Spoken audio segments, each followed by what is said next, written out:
La double explosion a secoué samedi le centre d'Istanbul. Un groupe militant kurde a revendiqué la responsabilité de cet attentat qui a fait 31 morts.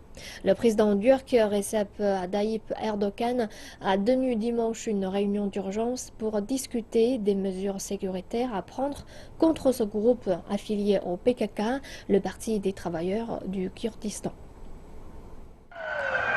La Turquie est une nouvelle fois en deuil.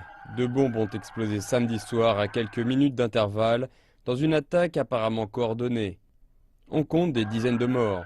Une voiture piégée a d'abord explosé avant qu'un kamikaze ne fasse détonner une ceinture d'explosifs.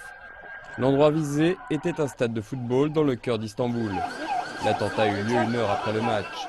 Des images de casques de policiers éparpillés tout autour du site de l'explosion ont laissé le pays en pleurs. Voici le stade où ont eu lieu les explosions. Des centaines de policiers anti-émeutes étaient stationnés ici pour protéger les fans de football. Mais ce sont eux qui sont devenus la cible, la plupart des victimes étant des officiers de police. Le président turc a fermement condamné cette attaque. Notre nation, mon peuple, ne doit avoir aucun doute. Nous continuerons notre combat contre le terrorisme jusqu'au bout. Ils paieront cher pour ça. Des funérailles ont eu lieu à Istanbul pour 5 des policiers tués. Des hommes en pleurs portaient les cercueils enveloppés du drapeau turc. Plusieurs personnes ont déjà été placées en détention.